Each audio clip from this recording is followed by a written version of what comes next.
Assalamu alaikum. Can you hear me, Hamna? Walaikum salam. Yes, yes. Is my voice clear? Yes. Okay. We'll start, okay? Gross structure of human respiratory system. This is what I wanted to start, right? So if you consider the gross structure of human respiratory system, there you can find nostrils, nasal cavity, pharynx, larynx, trachea, two bronchi, smaller bronchioles, and lungs. So this is the gross structure. If you take, this is your nose, then this is your nasal cavity. So nasal cavity is a place, like, don't think it is only limited to our nose. Nasal cavity is not limited to our nose, but it is extended. So this nasal cavity here, it is under the skull, that is under the ethmoid bone. There is a bone called ethmoid bone, under the ethmoid bone. And you know, right, there's two jaws, lower jaw and upper jaw. Upper jaw bone is known as maxilla. So maxillary bone, and that is the lower jaw bone. And there is a skull bone called ethmoid bone. So in between, they have other bones and they will be creating a cavity. Those bones. You will be learning these bones under skeletal system and they are going to create a cavity. So when taking PCR and all, the mucus from this nasal cavity is being taken. They put that stick-like structure into our nasal cavity. So nasal cavity is not a structure that is limited only to our nose. You have to understand that first. If not, while studying the skeletal system, you will be confusing. So you will be thinking, while studying the skeletal system, you will be thinking those bones are in our nose. No, our nose is made out of cartilages and inner to our nose. So if you check our nose in the frontal view, and if we keep our hands on the top of our nose, we can feel a bone. Keep your hands and check on the top part only, you can feel a bone. And from that bone interiorly to the skull, you can find the nasal cavity. So I hope you understood. I'll show you a video how that is there. I'll show you a video at the end. So for now, keep this idea. This is the nasal cavity that is not limited only to our nose. It is extended under the ethmoid bone and upper to the maxilla. Then next to the nasal cavity, you can find pharynx. You know pharynx. Pharynx is a common passage for buccal cavity and the air passage. Then next to the pharynx, you can find the larynx. Next to the pharynx, you can find larynx. So there, in the upper part of the larynx, you can find the vocal cords. In the upper part of the larynx, you can find your vocal cords. Vocal cords are helping to produce sound. So this weave you can see, like if you take your larynx, and if you look at the top weave by keeping your eye here, let's consider this as your eyes and this is your larynx, and if we cut it and take, and then if we look from the upper weave, we can see this weave. This is the vocal cord. And then what you should know next is the larynx is leading to the trachea. Larynx is leading to the trachea. And then it is dividing into two bronchi. The trachea is leading. That means trachea is being divided into two main branches. And from those two main branches, there will be tiny, tiny branches. From those two main branches, there can be tiny branches dividing those tiny branches, they are known as the bronchioles. So the main branches, they are known as bronchus, and the tiny branches, they are known as the bronchioles. And these bronchioles, they will be leading into the alveoli. They will be leading to alveoli. So inside the lung, if you take a lung, inside the lung, you can find bronchioles and you can find the alveolus. You can find bronchioles and you can find alveolus inner to the lung. So you should know the cavity is created. The thoracic cavity is created due to the ribs, sternum, and the vertebral column. They are creating the thoracic cavity. And that cavity is enclosed by this diaphragm. This is the diaphragm. And this diaphragm is making a cavity. That cavity is known as the thoracic cavity. So you can look at this here. This is a vertebral column. The backside bone, that is a vertebral column, and this is the sternum, and these are the rib bones. These are the rib bones. And here you can find the diaphragm. Diaphragm is made out of skeletal muscles. Diaphragm is made out of skeletal muscle. So inside they are going to create a cavity in which we can find organs like heart, then lungs, esophagus, and stuff that is located inside the thoracic cavity. So if we check this, you will have to get a basic idea regarding the branching ducts. That is, this is a trachea, and the trachea is going to divide into two main branches. That is bronchi. So one bronchi to the left heart and the other, to the left lung and the other to the right lung. One to the left lung, one to the right lung. And they are further divided. Those bronchi, they are further divided. And those further divisions of bronchi, they are termed as bronchioles. And these bronchioles, they will be further dividing and they will be leading to the alveoli. And alveoli is connected to the bronchioles through alveolar duct. This is the alveolar duct. So we can tell that alveoli is connected to the bronchioles via alveolar duct. And we are naming it as the further branchings of bronchioles, we name it as terminal bronchioles, respiratory bronchioles. But in our syllabus, they are not considering these names. You will have to just write bronchioles. They're not giving the terms terminal bronchioles and respiratory bronchioles. So you don't want to divide them. But you should know these bronchioles, they are further divided into tiny branches. And those tiny branches, they will be getting connected with alveolar duct leading to the alveoli. You have to understand this.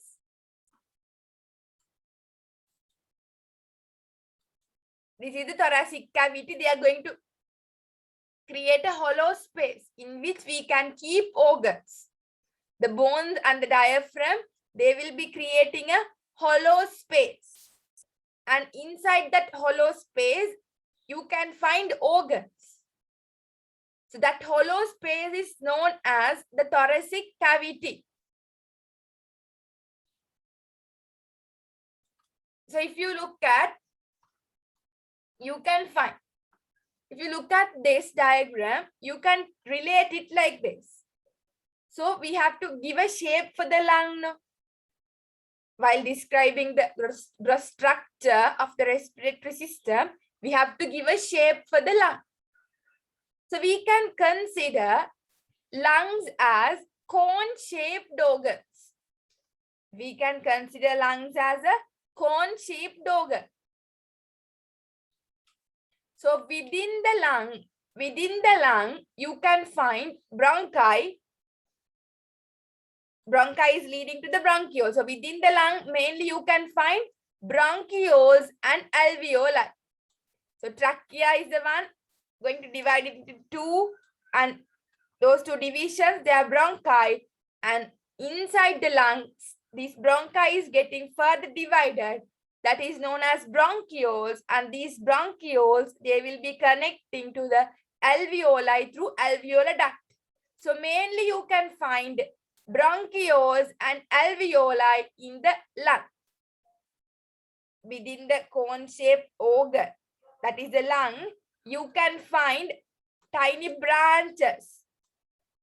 Those branches are known as bronchioles, and you can find these bronchioles leading to the alveoli. This is very important regarding the structure of the lung. And the lungs, they're located in the thoracic cavity. The lungs, they are placed in the thoracic cavity. This is the thoracic cavity and two lungs. They are placed in the thoracic cavity, one on this side and the other one on this side. So the other factor that you should understand is regarding the median plane. While we are studying the skeletal system, we will be studying many planes and stuff. Side view, back view, frontal, we'll be studying. But for now, study about the median plane. You have to know the term median plane. To understand the gross structure, you have to know about the median plane. It is a new term for you. Median plane is a new term for you. So if you take humans, they are bilateral symmetrical. Humans, they are bilateral symmetrical now. So as they are bilateral symmetrical, we can cut into two like this. In the middle. As we can separate. Like this, we can separate. So the place, that axis we can separate, that we are taking it as the median plane. This is going to be the median plane.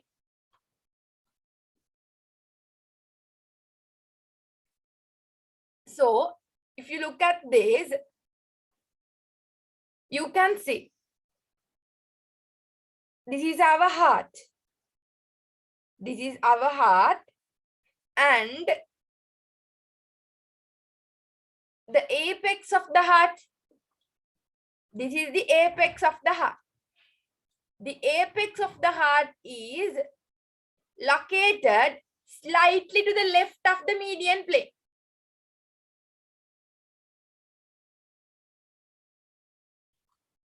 Can you understand this? If you look at this, this is the median plane. Median plane is a plane where we can cut the body into two through a bilateral symmetrical axis. So when you consider this, you can observe the apex of the heart is towards the left of the median plane. It is not in the middle. Like if we are taking, that means you can observe here the right lung and left lung, they are not in the same size and same shape. This is because the apex of the heart is towards the left of the median plane. If you consider this as the median plane, you can find the apex of the heart to the left of the median plane, slightly pushed to the left. As it is towards the left of the median plane, the left lung is slightly smaller than the right lung. The left lung is slightly smaller than the right lung because the apex of the heart is towards the left of the median plane. If both of the lungs, they are to be in the same size, both should be equal. The heart should be separated equally to both the plane, both the sides of the plane. To the right side of the plane and left side of the plane, the heart should be equally placed. But it is not equally placed. The placement is high towards the left and less towards the right side of the median plane. So you can observe the apex of the heart is towards the left of the median plane. Therefore, the left lung is slightly smaller than the right lung. And the shape is also going to differ. Because of the size and shape, what happens to the lung is the right lung, they are having 3 lobes, and the left lung, they are going to have 2 lobes.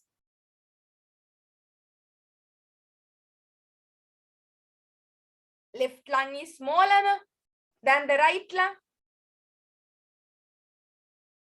Therefore, as the right lung is a bit larger than the left lung, they have 3 lobes. And the left lungs, they are going to have 2 lobes. You have to understand this.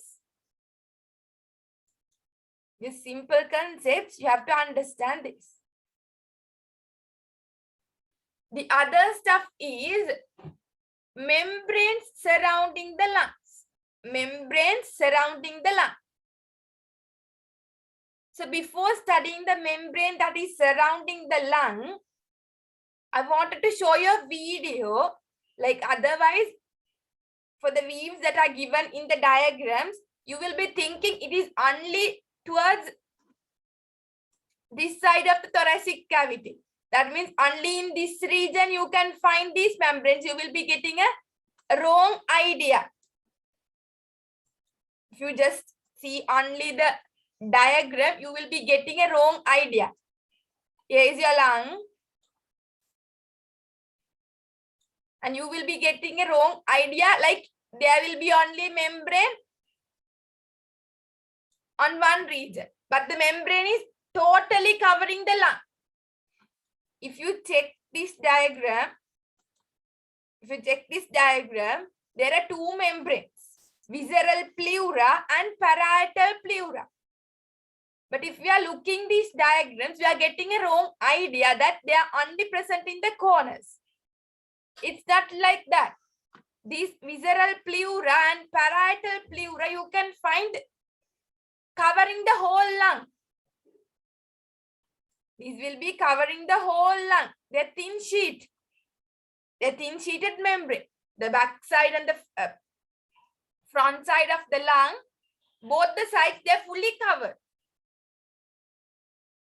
So I'll be showing a video to get a clear idea. So visceral pleura is the membrane which is going to be attached with our lung, which is going to cover our lung. The visceral pleura is a membrane which is going to cover our lung. Outer surface of the lung, it will be covering. And parietal pleura. Parietal pleura is over that visceral pleura which is attached to the thoracic cavity. I hope you get the idea when I'm telling. I'll be showing you a video. Visceral pleura is the membrane that is going to cover the outer surface of our lung.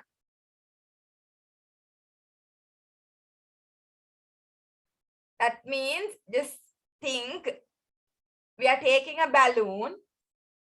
We are taking a balloon and fully covering that balloon with a shopping paper or something. The bag like structure that is there. Like we are covering that We are considering it as a tissue and we are covering that.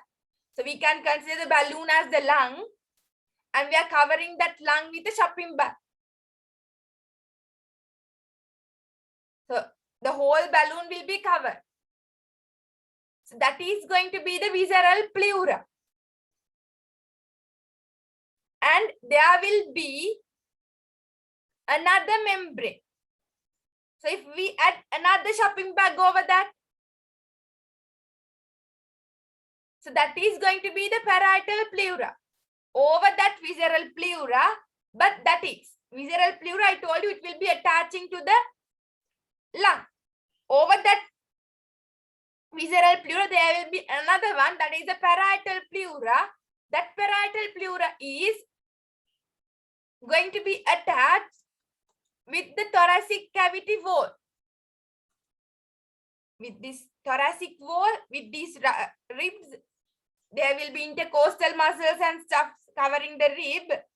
So there you can find visceral pleura, parietal pleura is being attached. I hope you got the idea. I'll show you a video.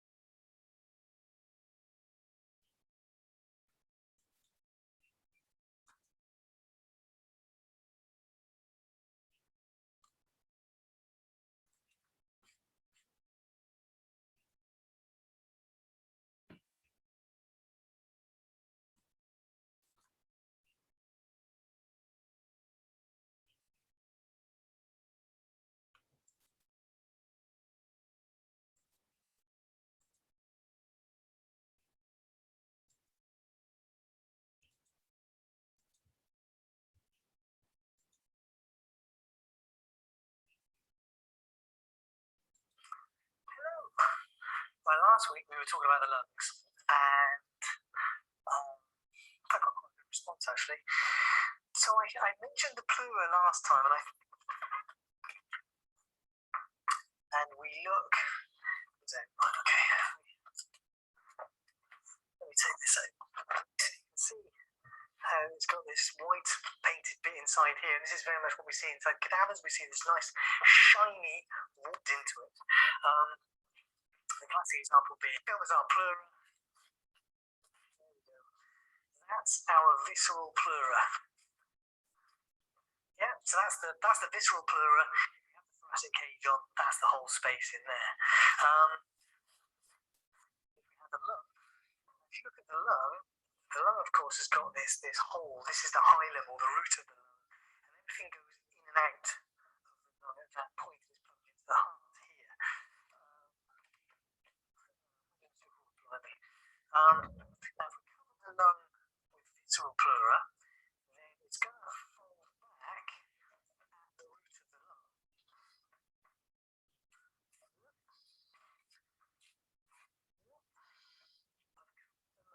In a thin layer of visceral pleura, right? But it's falling back at the root of the lung or the hilum. So when I put this in place, that is going to line cage, and you see this here, and it folds in and it folds back.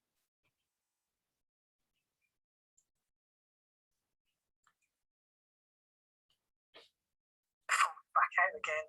So that is the layer of parietal pleura. That is the layer of visceral pleura. But you can see that it's all.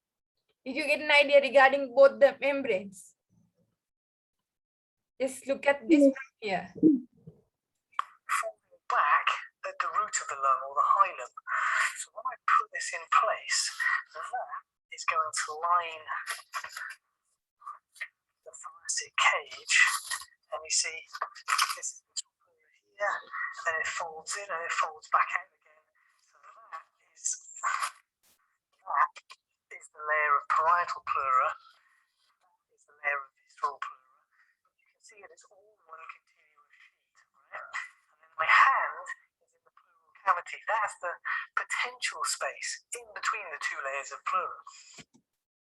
So did you get an idea? Membrane that is covering the whole lung, which is adhering to the outer surface of the lung, that is the visceral pleura, and the membrane that is covering the thoracic cavity, that is attached to the thoracic cavity, that is the parietal pleura.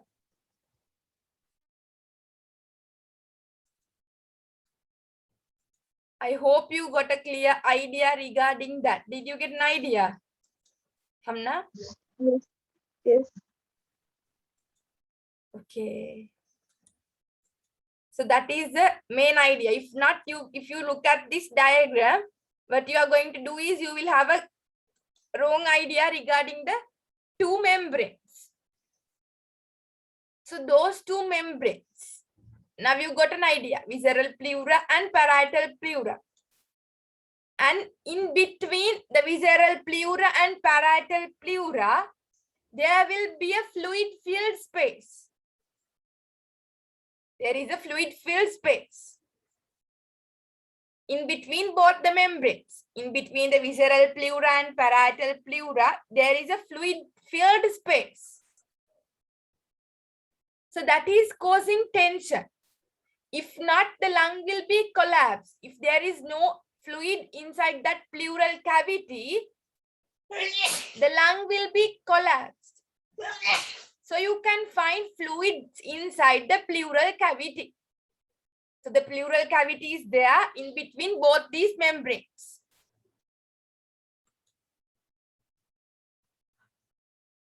So to go for the other section, that is regarding the functions of the human respiratory system, I'm looking at the air moving pathway.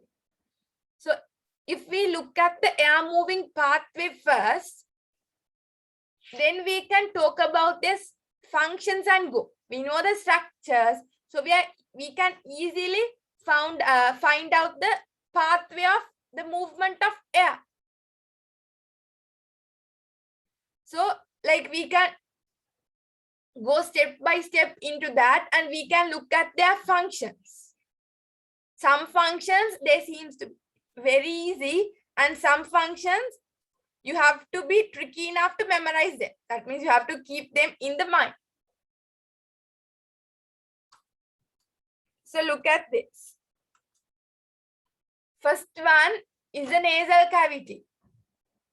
First one is the nasal cavity. So as I told you, nasal cavity is the space which is not limited only to our nose. It is continuous until the pharynx. Until the pharynx, it is continuous. So here you can find the bones. These are the nasal cavity bones. So this is the maxilla, and there under that you can find the hard palate and you can find the soft palate. Those are bones. So you will be learning these later. For now, you understand the bones will be creating a space. That space is the nasal cavity. And this nasal cavity is going to lead into the pharynx. This is going to lead into the pharynx. And if you take air in the nasal cavities filtered by hairs and is warmed and humidified as it travels through spaces in the nasal cavity. What is that? That means we are breathing the atmospheric air. We breathe in the atmospheric air. So in the atmospheric air, there can be high amount of water vapor. So what happens is, when the air is passing through the nasal cavity, there are hairs. Inside the nasal cavity, you can find hairs. And you can find spaces inside the nasal cavity. When it is passing through them, one, it is getting filtered. If there are dust particles, if there are bacteria, they're getting filtered. And the other thing is the air is getting warmed. If the air is getting warmed only, the water vapor can be humidified. Humidifying, you know, right? Removing water vapor. So it will be humidified inside the nasal cavity. Water vapor will be removed. So that is a basic function of the nasal cavity. It's really easy. So then pharynx. If we talk about the pharynx, you know, it is a common passage for both food and air. For both food and air, pharynx is a common passage. So they are talking. See, that means air passage and food passage cross each other. They're going to cross each other. So let's say while we are eating, the air will be also passing through. So both air passage and food passage, they cross each other. So if you take the functions, structural features regarding nasal cavity and pharynx, they're so easy to remember. But if you check for larynx, there will be some parts that you have to be very careful of. You will have to keep these points in the memory. So larynx is a bit advanced than this nasal cavity and pharynx. So you have to know what are the basic and important structures present in the larynx. So there are two main important structures in the larynx you have to talk about. You have to talk about epiglottis. In the larynx, you can find epiglottis.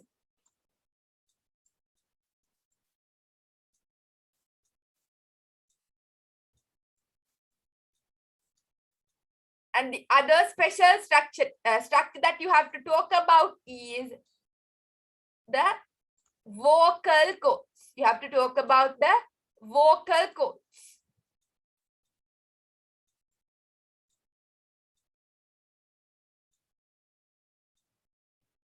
You have to talk about the epiglottis in the larynx and vocal cords in the larynx.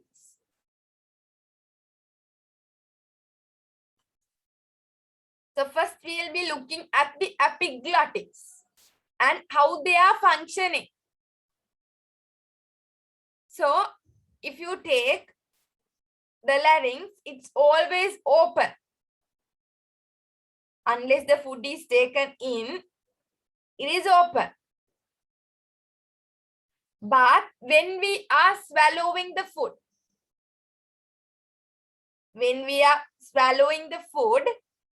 what happens is, when we swallow, the larynx is moving upwards.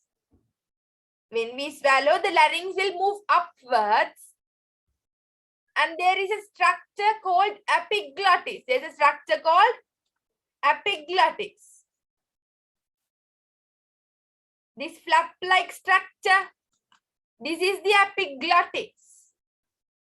What happens is, when the food is coming inside, when we swallow, you know swallowing. When we swallow, the larynx will be moving up. So when the larynx is moving up, it will lead the epiglottis to close the air passage. Why is that? It is preventing our air passage from food. If the food is entering into our air passage, there will be chokings. So it is very harmful to the human beings. So they have a special flap-like structure that is called epiglottis.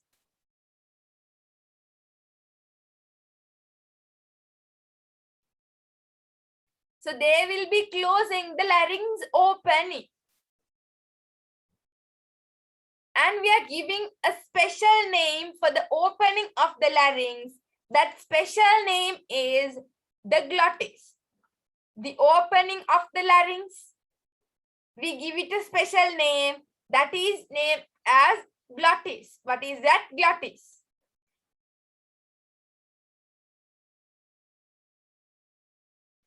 So this process in the larynx, it will be allowing the food to go towards the stomach through the esophagus. If we are not taking food, if we are not eating, the larynx is kept open. If we are not eating, the larynx is kept open.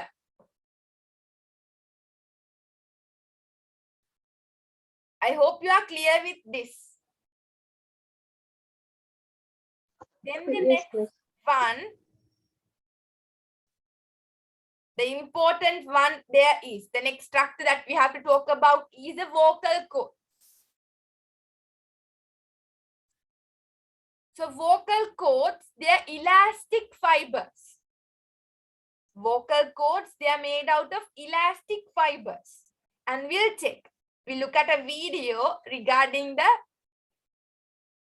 vocal cords. Then it will be clear for you how the sound is produced. To check how the sound is produced, we have to look at that.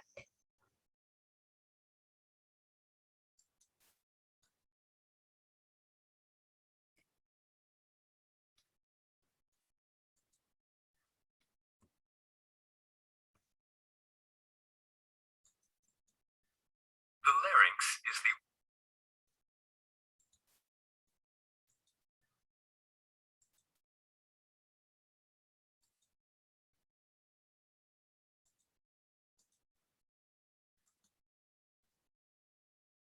organ that produces the human voice.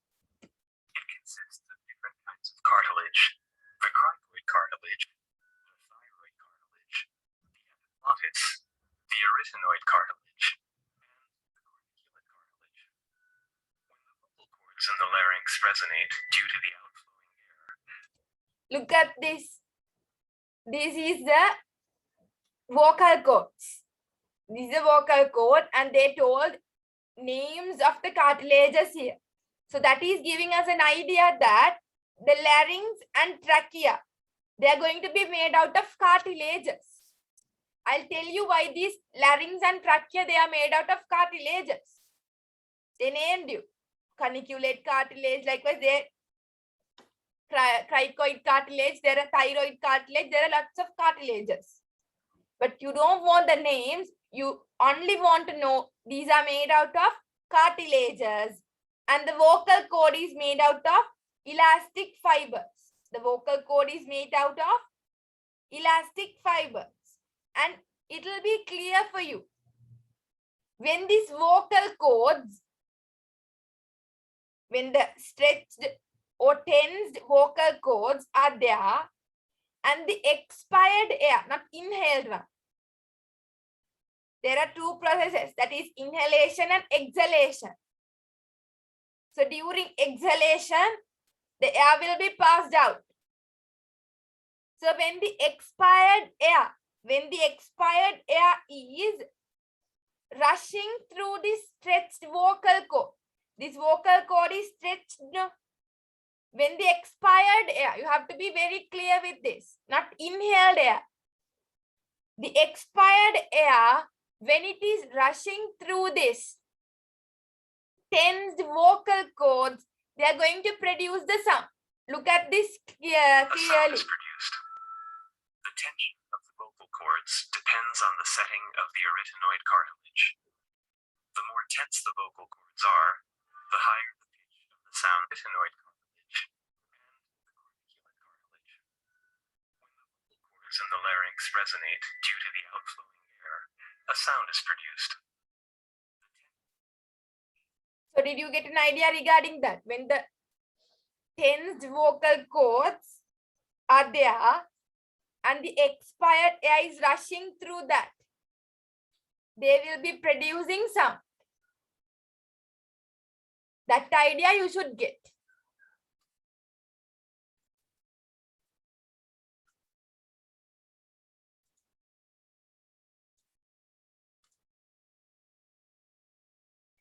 Now look at this.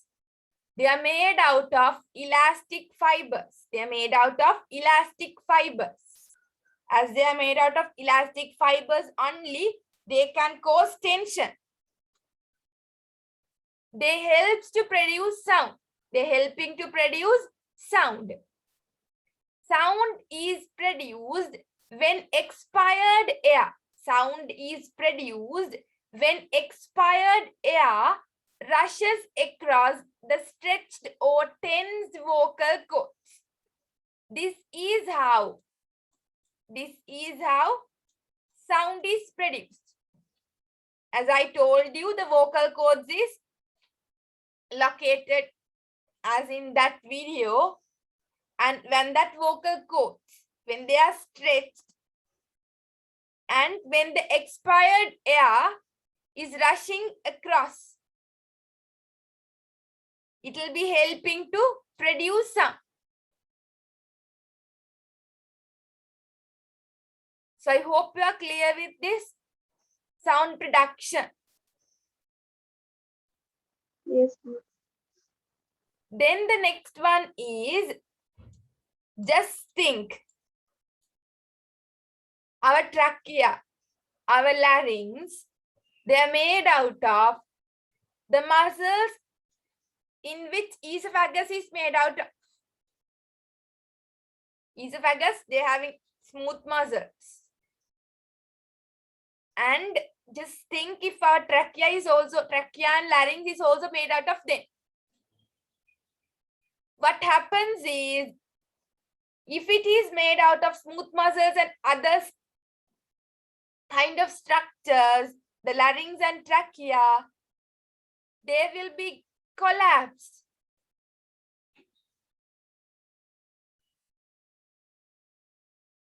But think of our nasal passage, not nasal passage, the air passage, which is starting from larynx. Think of that.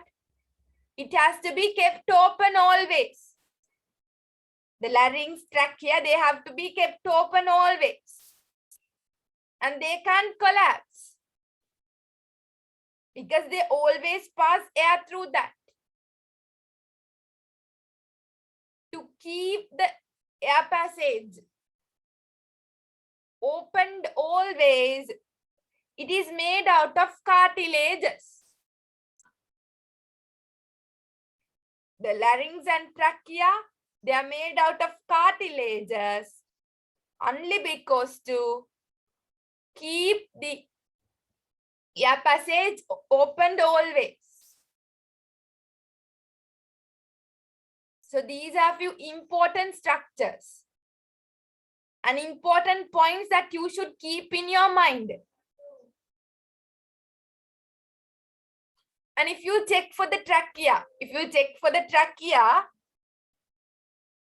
just they have given that trachea is going to lead into two bronchi. That two bronchi is there. That will be leading into the each lung, right and left lung. So nothing much is there regarding trachea. So out of the functions in the nasal cavity, pharynx, larynx and trachea, you have to be more specific on larynx.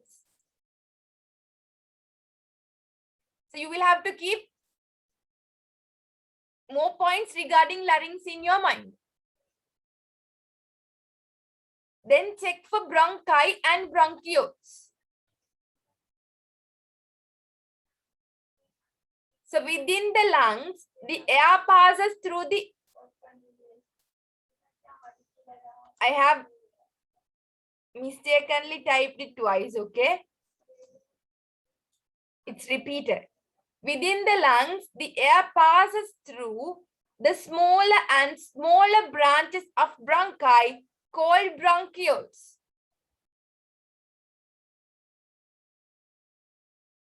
So the trachea will be leading into the bronchi, and the bronchi will be dividing into many tiny branches known as bronchioles, and these bronchioles, and in the bronchi, the air will be passed.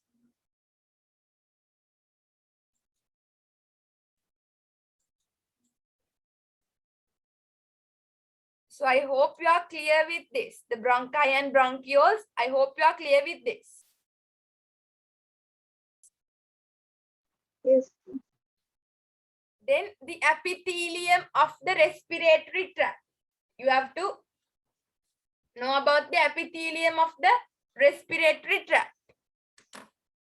So if you check the epithelium of the respiratory tract, it is made out of pseudostratified columnar epithelium. The respiratory tract, it is made out of pseudostratified columnar epithelium. And this pseudostratified columnar epithelium, they are single cell layer because they are simple epithelium. No? So they are single cell layer. And the cells of the pseudostratified columnar epithelium, they are not in equal heights. They are not in equal heights. And the location of the nucleoli, sorry, the location of nucleus. The location of nucleus. These are the purple color structures. They are the nucleus. So the location of the nucleus, they are not at the same level. They are at different levels. The nucleus, they are located in different levels, not in the same level. As it is located in different levels and as it is having different heights, as it is not equal in height, when you look at this, they appear to be more than one layer. They appear to be several layers, but actually they are single cell layer.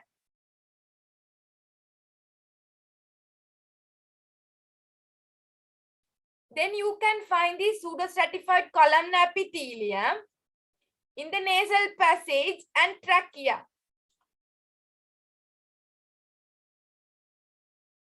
And if you consider the pseudostratified columnar epithelium in many vertebrates, they have the pseudostratified columnar epithelium with cilia. In vertebrates, you can find ciliated epithelium. So what they does is, the cilia, they will be sweeping up. Over this cilia, you can find mucus layer. No? You can find the mucus layer. And what this does is, they will be sweeping up the mucus. That means the cilia, they're trapping up the dust particles. They're trapping up the bacteria. Unwanted particles, they trap up. And those particles, they have to be removed. They can't be there on this epithelium. Time to time, these dust particles and the other particles which are trapped onto the mucus and cilia, they have to be removed. So the cilia will be beating. The cilia, it will be beating and it will be sweeping the mucus. And it will be cleaning the respiratory tract. So mainly in the respiratory tract, that is the nasal passage and trachea. In larynx, trachea, in bronchi, you can find this pseudostratified columnar epithelium. So they are in the respiratory tract, you can find cilia and mucus. And what this mucus layer does is, there will be a mucus layer over the epithelium. That mucus layer, it will be trapping the dust particles and the other contaminants that is coming through the inhaled air. And when time passes, it will be collected, no, and it has to be removed. So this cilia, they will be beating and they will be pushing. It's like this. If you take the nasal passage, it's in this vertically located, no, And you can find this epithelial layer here. And there will be cilia here. And there will be a mucus layer. What this cilia does is, it will be beating and pushing the mucus upwards towards the esophagus. Towards the pharynx, it will be pushed. And from the pharynx, it will be swallowed in the esophagus. Let's say this is larynx. Inside the larynx, you can find this epithelium. And over that epithelium, there will be cilia and mucus. And when the inhaled air is passing through the respiratory tract, the dust particles and other contaminants, they will be attracted to this mucus. And it is not good to collect these other contaminants in the respiratory tract. It will be blocking our nasal passage. So this beating action, it will be pushing the mucus, which is having the dust particles and other contaminants towards the pharynx. And from the pharynx, it will be swallowed into the esophagus.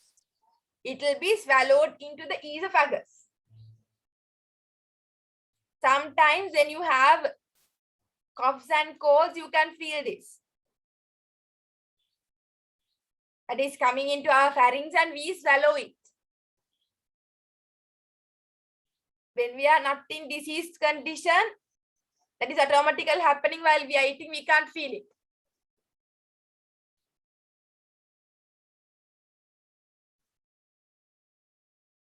This process is referred to as mucus escalator.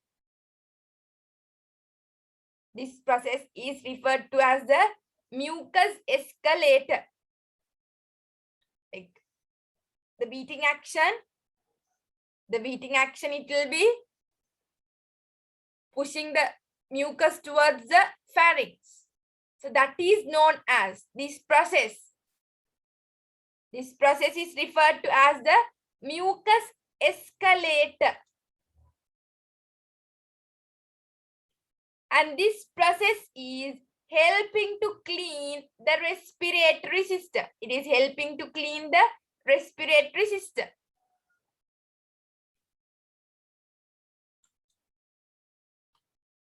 Then the next important one that you should be clear with is the alveoli. The next important one is the alveoli. So we studied about the nasal cavity. Then we studied about the pharynx. We studied about larynx. Then we studied about trachea, bronchi and bronchioles. And in all these structures, you can find this pseudostratified columnar epithelium.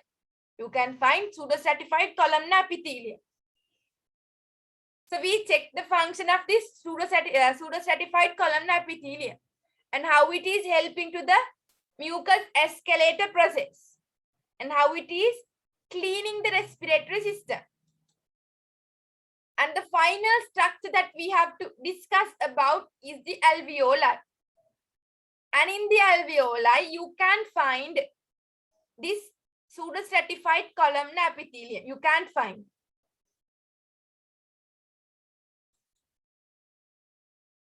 So because they don't have the pseudostratified columnar epithelium, they will be having WBCs, which are acting as macrophages. So now let's look at this. At the tips of the tiniest bronchioles, you can find the small air sacs that are clustered together. Like this, there will be small air sacs clustered together. See, small air sacs, they are clustered together.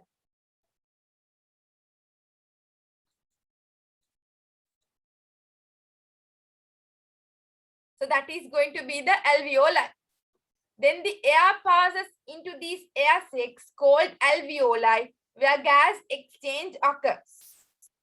So finally the air will be passing into the alveoli, right? This is one alveoli. And lots of alveoli, they are clustered together at the tiniest branches of the bronchioles. So if you look at the alveoli wall, look at this. If you take the alveoli, the whole alveoli wall is covered by simple squamous epithelium.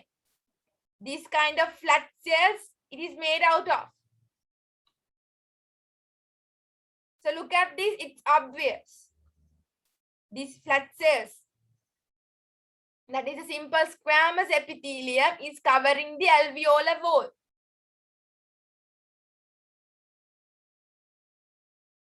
So let's check about the simple squamous epithelium. If you check the simple squamous epithelium, they are plate-like cells. And they are single cell layer. And you can find the simple squamous epithelium where there is diffusion. In the place where there is diffusion, you can find the simple squamous epithelium. Think of our body, you can find blood capillaries and alveolus. Exchange process is taking place through blood capillaries. That is occurring through diffusion. And the exchange is taken place through alveolus. So in both these places, you can find simple squamous epithelium. So this epithelium, they will be thin and leaky. They will be thin and leaky. So inside the lung, you can find millions of alveoli. Inside the lung, you can find millions of alveoli. And you know, if you think about the blood circulatory system, I'm just telling you, you know that rough idea. The blood will be collected in the deoxygenated blood through inferior vena cava and superior vena cava into the right atrium. Then it will be going to the right ventricle. From that, pulmonary artery. From the pulmonary artery, the blood will be going to the lungs to get oxygenated. So blood is getting oxygenated in the alveolus. Near the alveolus only, the blood is getting oxygenated.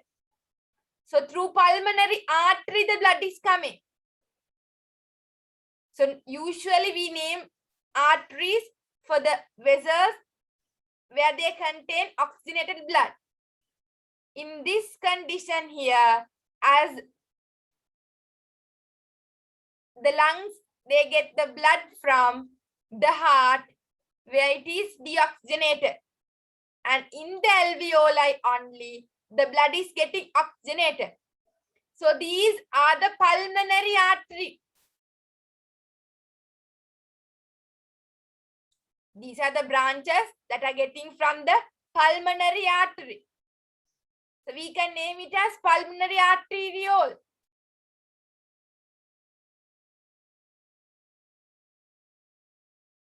Then they see these venules. These are blood capillaries, right?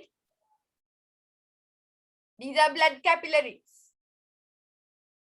And this is the pulmonary venule. This red color one, which is taking the oxygenated blood to the left atrium. So here only the blood is getting oxygenated. So you can find a good blood supply here. In the alveoli, there is a good blood supply. To do gaseous exchange properly and efficiently.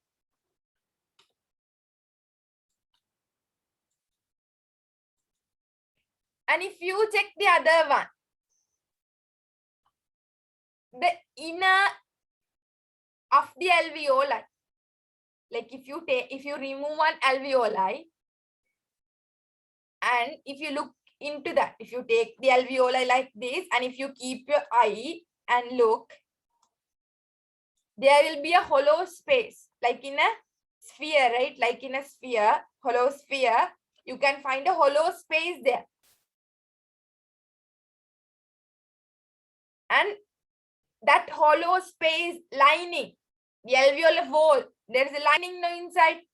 That lining, it is coated by a thin fluid of, it is coated with a thin fluid, mainly of water. Mainly that fluid, it contains water.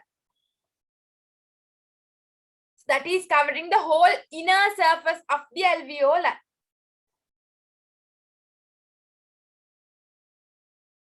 And think, if that fluid is only there, there will be surface tension. There will be surface tension. Because that fluid, it is made out of mainly of water. And there will be tension causing. Due to that, there is surface tension. You know surface tension. You are learning regarding the water in second unit. So that surface tension is directed towards the center of the alveoli. And it will be leading to the collapsing of the alveoli. So when the surface tension is high, there will be collapsing of the alveoli. So if the alveoli is collapsed, there will be no proper gaseous exchange. There will be no proper gaseous exchange. And we can't breathe. So to prevent this, there is a specialized structure called surfactant. There is a specialized thing that is made out of phospholipids. The surfactant is made out of phospholipids mainly. And what they does is, they are forming a lining over. And these surfactant, they will be reducing the surface tension.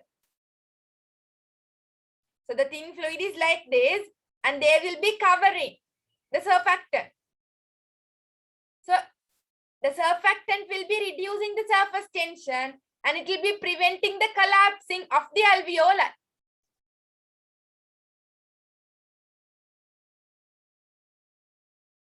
So this thing you should understand clearly.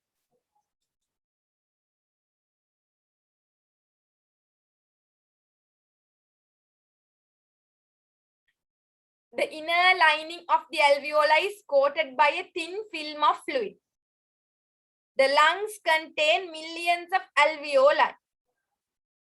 This is allowing a large surface area for gaseous exchange. And each alveolus is also surrounded by a network of capillaries. This network of capillaries, they will be helping for oxygen to come inside the blood capillaries and for the carbon dioxide to dissolve into the epithelium. That is what's happening. Pulmonary arteriole and pulmonary artery, they will be bringing the deoxygenated blood. That means they contain carbon dioxide. It is not meaning that in the arterial blood there is no oxygen, but there is certain amount of oxygen, but it is not that saturated. The hemoglobin, it is not. You know, hemoglobin, they contain 4 pockets. Hemoglobin, they contain 4 pockets, and the blood is not saturated with oxygen. That is the stuff we are telling they are deoxygenated, but it is not the meaning that inside the arterial blood, pulmonary arterial blood, you can't find oxygen. It is a wrong idea. You can find oxygen, but it is not in a saturated level. Carbon dioxide is there in a saturated level. That is the idea. So what happens is, in the alveoli, partial pressure of oxygen is high than the other gases. And in the capillaries, partial pressure of CO2 is high than oxygen. So according to the partial pressure gradient, oxygen will be coming to the blood capillaries and the carbon dioxide will be diffused into the epithelium. That is what happening. Then you can find, this is very important, no cilia in the alveoli. Until bronchioles, you can find alveoli. After that, you can find after that you can find cilia. Until the bronchioles, you can find cilia. After that, in the alveoli, you can't find cilia. You can't find cilia in the alveoli. This is very important. As they don't have cilia in the alveoli, you can find white blood cells to engulf foreign particles. These white blood cells, they are considered as macrophages. So you can find white blood cells in the alveoli. And this is regarding the surface tension. So alveoli are also coated with a surfactant that reduces the surface tension, thereby preventing the collapse of alveoli due to high surface tension. So I hope you are clear until this. This thing we have to learn it tomorrow. Are you clear with this, Hamna? Yes. So I have posted the note in the group, right? Yeah. So you can copy the note and join tomorrow's session. Tomorrow's session is about ventilation, internal respiration, and external respiration. So, okay, then I'll end the meeting, okay? Assalamu alaikum. Yes. Very well. Exactly.